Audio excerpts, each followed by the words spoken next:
ప్రియులరా, సావైన పాపాలలో ఒకటేంటంటే, మీరు అంటారు ఇది కూడా పాపమేనా, ఇది కూడా చావైన పాపమా అని అంటారేమో. చావైన పాపముల ఒకటేంటంటే భోజన ప్రియత్వము. ఏంటిదండి చెప్పండి? భోజన ప్రియ. నేను నా సొంతగా చెప్పట్లేదండి, ఇవి బైబిల్లో ఉన్నాయో చెప్తున్నా, శ్రీసభ ఇచ్చిన వాటినే చెప్తున్నాను. ఏంటిది? భోజన ప్రియత్వం, తిండిపోతనం, తాగుపోతనం. ఇది కూడా చావైన పాపమేనండి. ముఖ్యంగా ఈ ఆధునిక ప్రపంచములో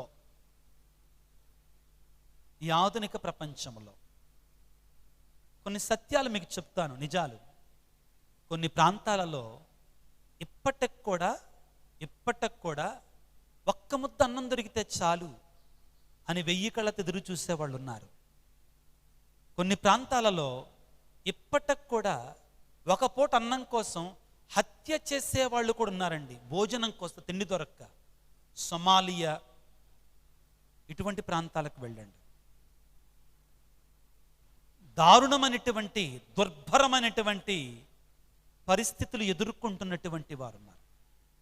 బైబిల్ గ్రంథం నిర్ద్వందంగా, సందేహము లేకుండా చావైన పాపాలలో ఒక పాపం ఏమిటి అంటే భోజన ప్రియత్వము. ఏంటి దాని తెలుగులో ఏమంట? తిండిపోతుతనము, తాగుపోతుతనం. వీళ్ళ గురించి బైబిల్ ఏమంటదో తెలుసా? వీళ్ళ పొట్టే పరమేశ. ఇటువంటి వాళ్ళకంట వాళ్ళ కడుపే దేవుడు అంటండి. వాళ్ళు, నేను మాట చూపిస్తా వాక్యాలు. నేను 7 చావైన పాపాలు చెప్పినప్పుడు అన్నీ చెప్పాలి, ధర్మం అది. కాబట్టి ఈ భోజన ప్రియత్వముతోటి చాలామంది జాగ్రత్తగా ఉండాలి. ఈ భోజన ప్రియత్వంతో వచ్చిన గొడవేంటో తెలుసా? చాలామంది ఏమంటారో తెలుసా? నా డబ్బులు నేను తింటా, నువ్వెవరు చెప్పటానికి? నా డబ్బులు నేను దాగుతా, నువ్వెవడు అంటానికి అంటారండి. ఇది నో నో. ఆధునిక రోగాలు కొన్ని చెప్పండి అండి. పొద్దుగా నుంచి మీకు ప్రశ్నలు లేదు, ఇప్పుడు చెప్తున్నా, అడుగుతున్నా. ఆధునిక రోగాలు ఏంటి? What are the modern sicknesses? అంతకుముందు మన తాతలకి, మన తండ్రులకి లేనటువంటివి ఇప్పుడు ఎక్కువగా మనకి అందరికి వస్తున్నాయి. ఏంటి అండి అవి? షుగర్లో, బీపీలు, కొలెస్ట్రాల్లు, థైరాయిడ్లు.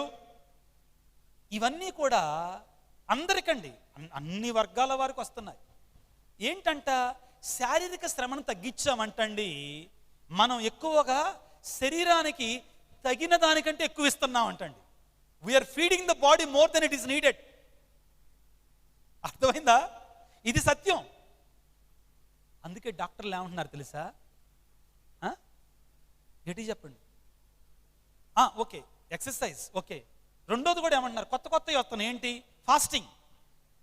ఏమంటున్నారు? నోటిని ఏం చేయమంటున్నారు?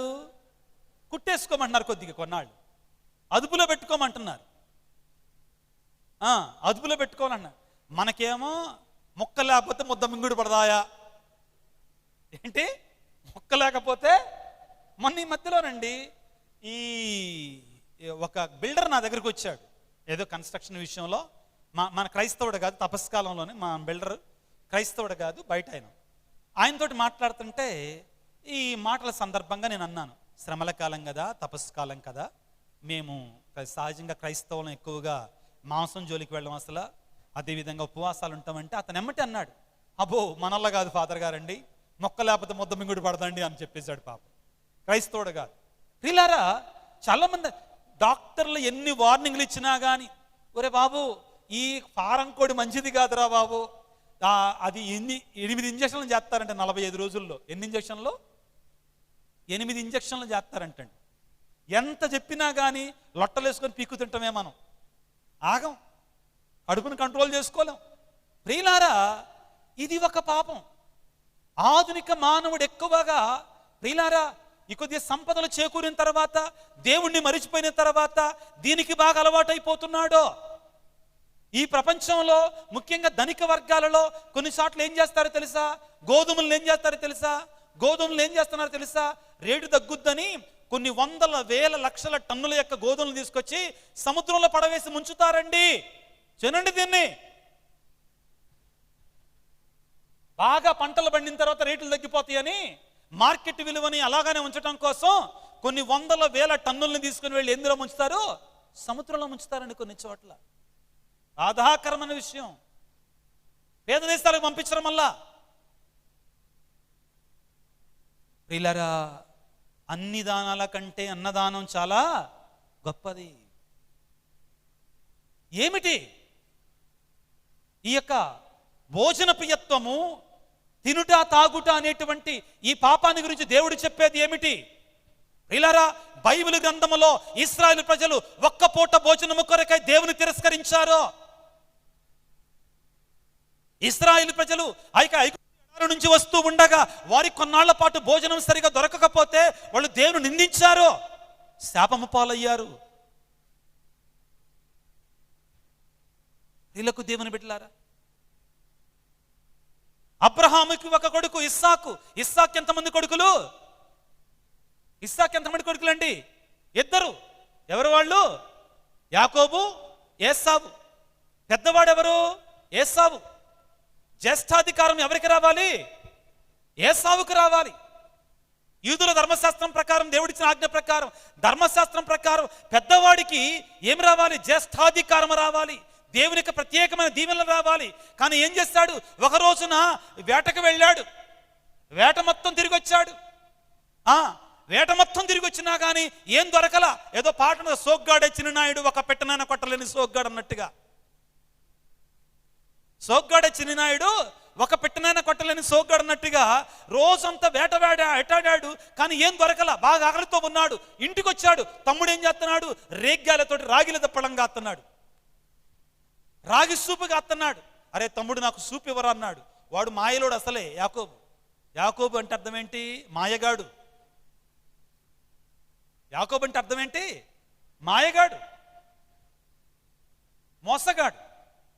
ఏమన్నాడు? అదును చూసి దెబ్బ కొట్టాడు. ఏమని?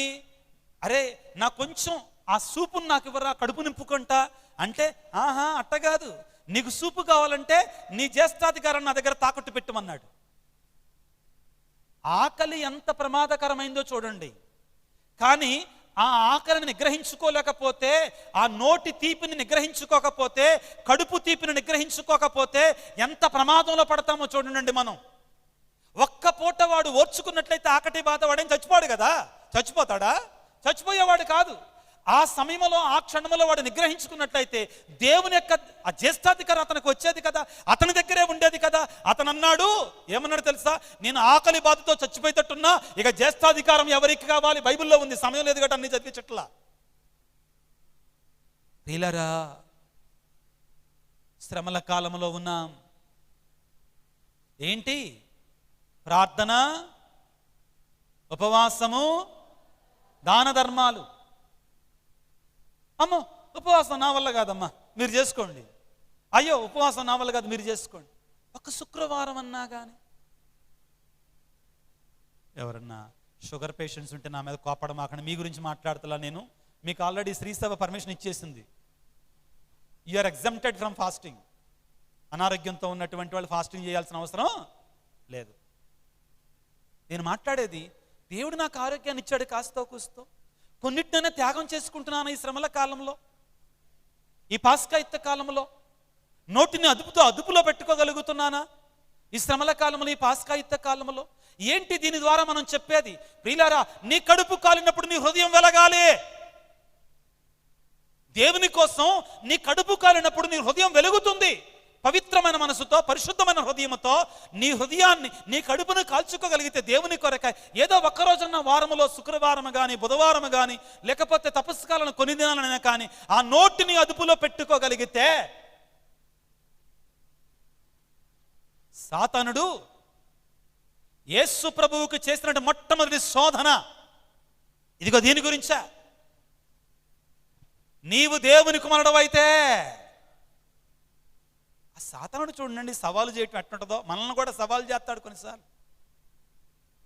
నువ్వు దేవుని కుమారుడవైతే అంటే రాయిని రొట్టెగా మార్చకపోతే ఆయన దేవుడి కుమారుడు కాదా? Praise the lord.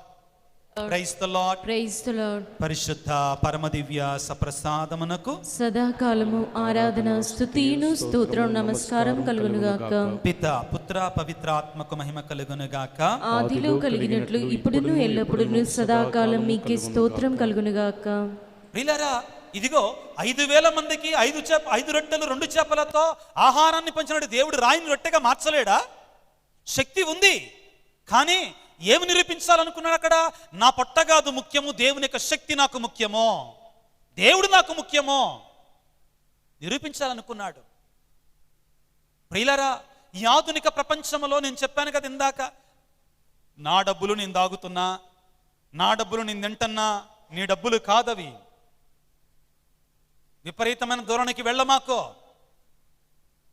బైబిల్ గ్రంథంలో ఒకడున్నాడు, మనందరికీ సుపరిచితమైన వ్యక్తి, మన ఫ్రెండ్, మనకందరికీ సుపరిచితమైన వ్యక్తి, ధనవంతుడు లాజరు.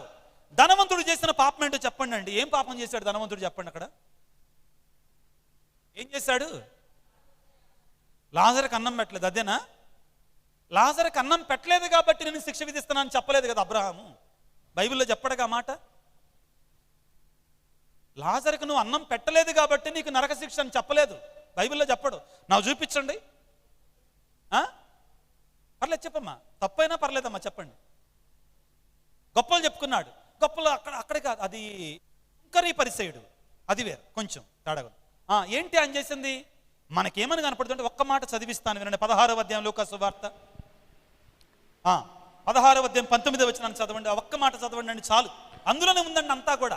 ధనవంతుడు ఒకడు పట్టు వస్త్రములు ధరించి నిత్యము ఏంటండి? నిత్యము అంటే ఏంటి? రోజు మాత్రం కాదండి, రోజు కాదు, ప్రతి పూట. నిత్యం అంటే ఏంటి? ఎవ్రీ డే పండగే. ఇంకా ఏం పండగ? తాగరా తాగి, ఊగరా ఊగి, పాడరా పాడి, డాన్స్ చేయరా. ఇది కొంతమంది ఇదే. ఇలారా, క్రైస్తవుడు అనేటువంటి వాడు దీనికోసం కాదు, దీనికోసం బ్రతకాలే. క్రైస్తవుడు అనేటువంటి దీనికోసం కాదు, దీనికి హృదయం కోసం బ్రతకాలి.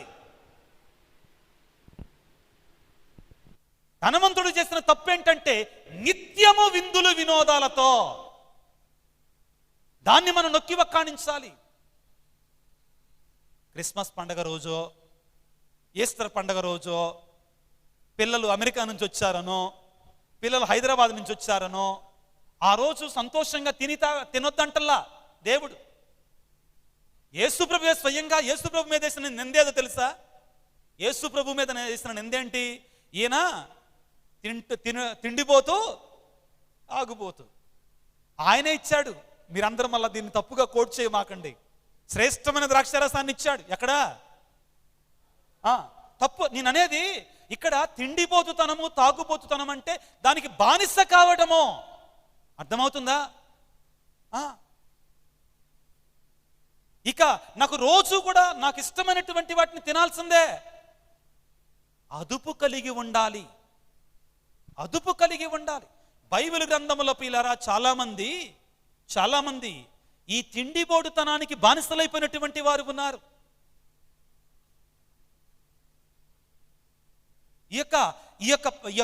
ఈ తాగుడు వ్యసనానికి బానిసలైపోయినటువంటి వారు ఉన్నారు. ముఖ్యంగా ప్రియులారా, పేద సంఘాలలో ఎందుకని పేదవాళ్ళు పేదలైపోతున్నారు? ఇదో కారణం అండి. ఒప్పుకోకపోయినా కానీ వచ్చిన కాసిట్ని ఏం చేస్తున్నారు? తీసుకెళ్ళి ప్రసాద్ దగ్గర అలాగే తగలేస్తున్నారు. ప్రసాద్ అంటే ప్రభుత్వ సారాయి దుకాణం, ప్రా అంటే ప్రభుత్వ, సా అంటే సారాయి, దు అంటే దుకాణం. నేననేది ప్రియులారా, నిత్యము విందులు వినోదాలతో కుటుంబం అంతా ఒక చోటకు వచ్చినప్పుడు సంతోషంగా ఒక పండగ చేసుకోవటం తప్పన్నాడు దేవుడు. ఏనాడు దాన్ని తప్పనడండి. కుటుంబం అంతా ఏదో ఒక పండగ రోజున. కానీ ప్రియులారా, దీన్ని వ్యసనంగా మార్చుకున్నప్పుడు దీన్ని పాపం అయిపోతుంది. ఇది ఆధునిక ప్రపంచంలో ఈ పాపం ఎక్కువగా చేస్తున్నాం. కానీ దాన్ని ఏమంటున్నాం? నా ఇష్టం, నా డబ్బులు అంటున్నాం. ఇది శరీర కార్యాలలో ఇది కూడా ఒక పెద్ద పాపంగా మనందరం పరిగణించాలి. దీన్ని మనందరం కూడా గుర్తు పెట్టుకోవాలి. ఫిలిప్పీ పత్రిక 3వ అధ్యాయం 19వ వచనాన్ని చదువుకుందాం. పౌలు ఫిలిప్పీలకు రాసినట్టు లేఖ 3వ అధ్యాయం 19వ వచనాన్ని చదువుకుందాం. ఇక్కడ కొన్నిటిలో శరీరం అని ఉంటుంది కానండి, కొత్త వర్షన్లో తీసుకోండి అండి, కడుపు అని పొట్ట అని ఉంటుందండి, అక్కడ చదవండి. ఫిలిప్పీ పత్రిక 3వ అధ్యాయం 19వ వచనం.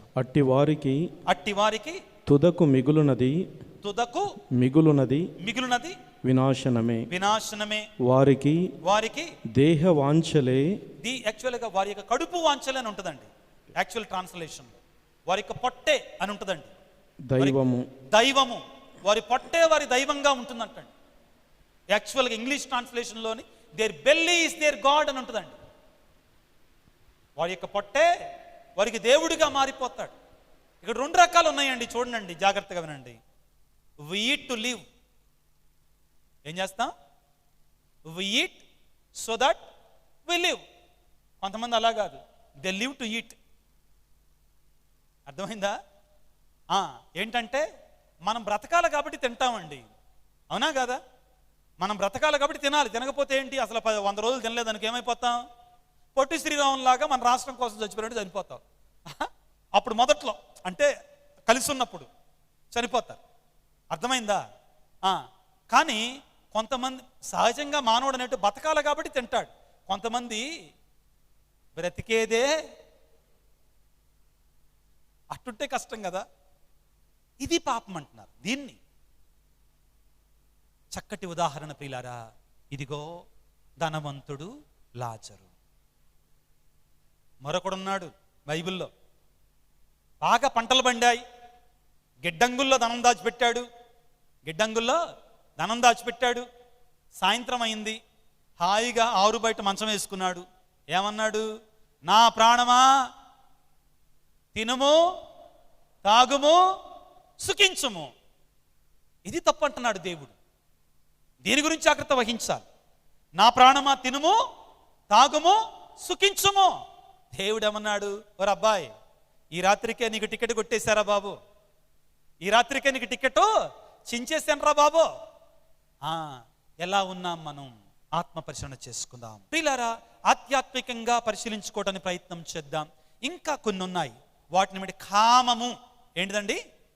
కామం అనేటువంటిది ఈ ఆధునిక ప్రపంచంలో ప్రియులారా, దేవుడు భార్యాభర్తని ఒక పవిత్రమైన కార్యం కోసం ఏర్పాటు చేశాడు. కావున పురుషుడు తల్లిదండ్రుని విడనాడి ఆలికి హత్తుకొని ఉండును. తప్పులేదు అందులో.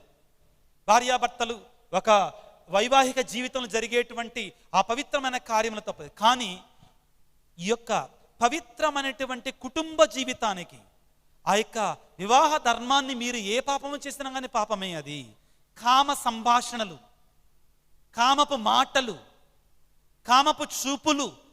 ముఖ్యంగా ఈ ఆధునిక ప్రపంచంలో వార్నింగ్ చేసేది ఏంటంటే, ఈ స్మార్ట్ ఫోన్ ద్వారా చాలా ప్రమాదము. ఒంటరిగా ఉన్నప్పుడు చాలా జాగ్రత్తగా ఉండండి ఈ విషయంలో. ప్రియులకు దేవుని బిడ్డలారా, ఒకవేళ నాలో ఇటువంటి పాపములు ఏమైనా ఉన్నాయా?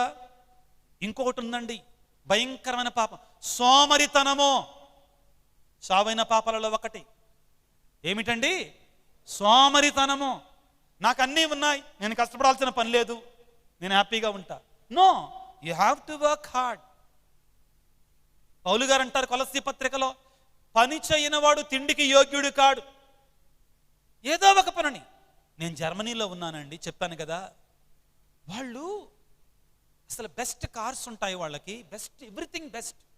వాళ్ళు ముసలోళ్ళు, 90 సంవత్సరాలు 95 సంవత్సరాల వాళ్ళకు కూడా.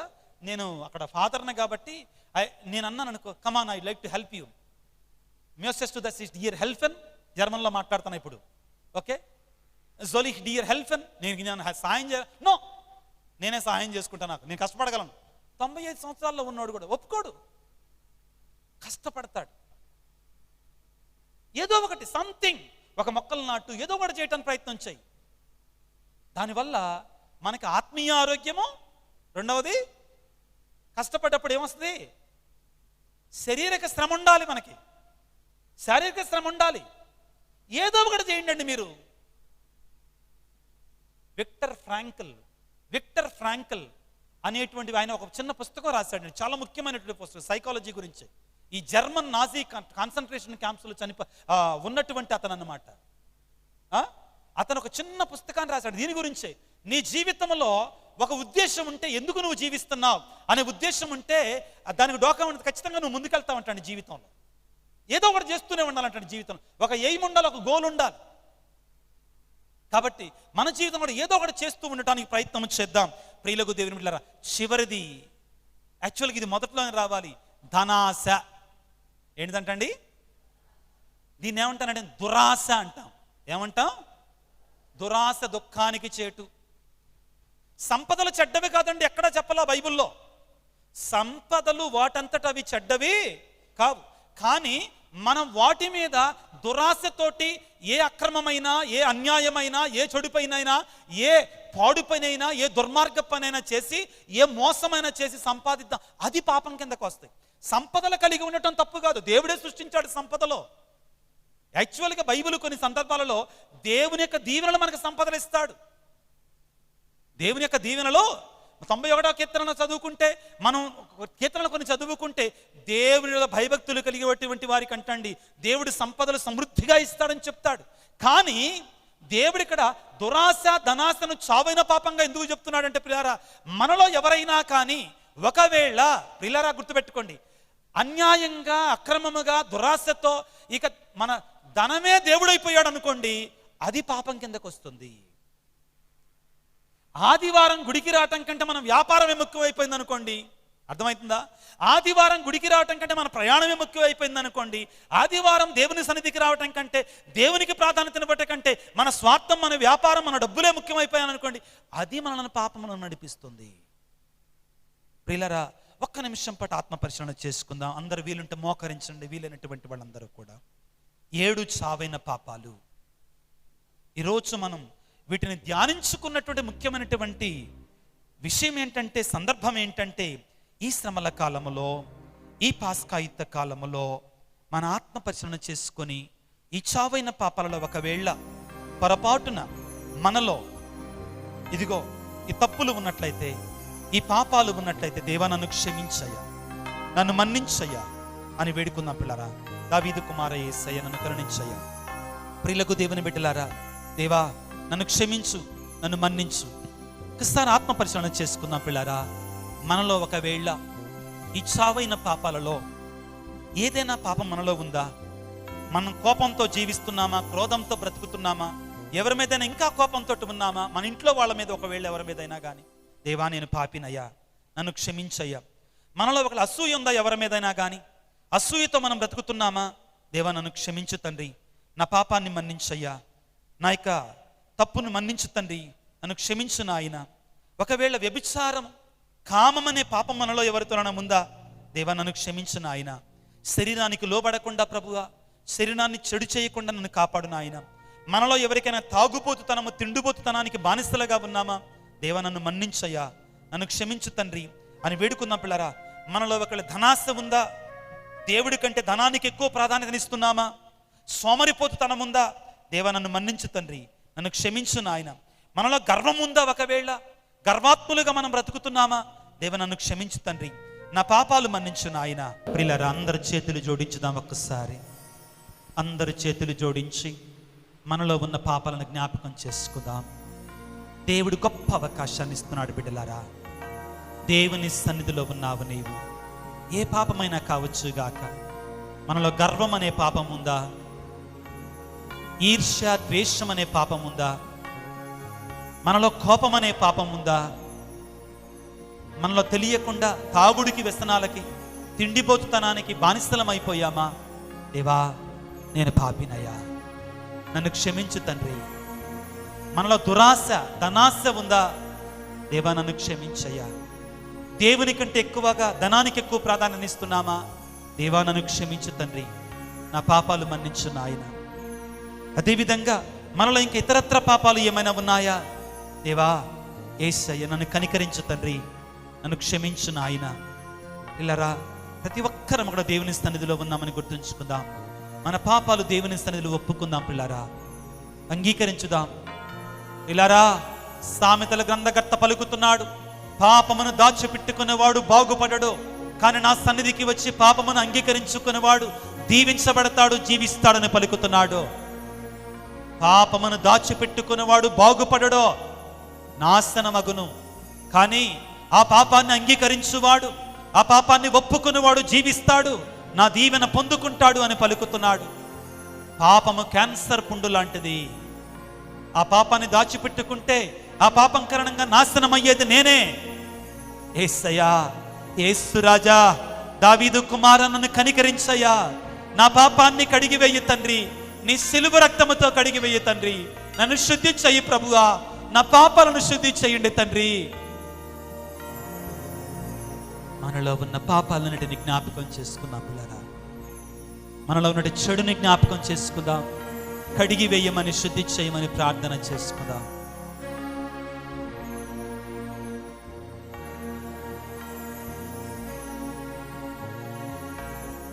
సర్వశక్తిమంతుడా, సర్వోన్నతుడా, యేసు రాజా, సిలువలో మా పాపముల కొరకు మరణించినటువంటి దైవ కుమారా, మీకు స్తోత్రాలు, మీకు వందనాలు ప్రభువా. నాయనా, ఈరోజు మా జీవితాన్ని 7 చావైన పాపాల యొక్క వెలుగులో పరిశీలించుకోమని చెప్తున్నావు తండ్రి. ఒకవేళ మాలో ఈ 7 చావైన పాపాలు ఉన్నట్లయితే ఈనాడు ప్రభువా, నేను కన్నీటితో, పశ్చాత్తాపముతో, హృదయ పరివర్తనతో నా పాపముల కొరకై పశ్చాత్తాపడుతున్నాను తండ్రి. నీ సిలువ రక్తంతో నన్ను కడిగి వేయండి, నీ పరిశుద్ధ రక్తంతో నన్ను శుద్ధి చేయండి, నా పాపాలను కడిగి వేయండి నా ప్రభువా. ఒకవేళ నా పాపములను నేను తెలియకుండా నా వెంట మోస్తున్నానేమో, నా పాపములు నా బిడ్డలకు శాపముగా మారుతున్నాయేమో తండ్రి, నన్ను క్షమించు నాయనా, నన్ను మన్నించు తండ్రి. నా పాపమును నీ యొక్క పరిశుద్ధ రక్తముతో కడిగి వేయండి నాయన. నువ్వు అంటున్నావే, యెషయా గ్రంథం 1:18 నువ్వు పలుకుతున్నావు నాయన, నీ పాపములు ఎర్రగా సింధూరముగా ఉన్నా కానీ వాటిని తెల్లగా మారుస్తానని పలికిన దేవా, నీకు స్తోత్రాలయ్యా. నన్ను కడుగుము నాయన, నన్ను శుద్ధి చేయి ప్రభువా, నన్ను స్వస్థపరచు నాయన. నీ సన్నిధిలో ఉన్న బిడ్డలందరినీ దీవించండి ప్రభువా, ఆశీర్వదించండి ప్రభువా, అభిషేకించండి నాయన. ప్రతి పాపాన్ని యేసయ్య పవిత్ర రక్తముతో కడిగి వేయండి నాయన. పేతురు గారు రాసిన లేఖలో నిష్కళంకమైన గొర్రెపిల్ల యొక్క పరిశుద్ధ రక్తముతో మీ పాపములు కడిగి వేయబడ్డాయి. యోహాను రాసిన మొదటి లేఖలో ప్రభువా, యేసు రక్తం మన పాపములన్నిటి నుండి మనం కడిగి వేస్తుందని పలుకుతున్నావు ప్రభువా, నీకు స్తోత్రాలు. నా పాపాలను కడిగి వేయండి తండ్రి, శుద్ధి చేయండి నా ప్రభువా.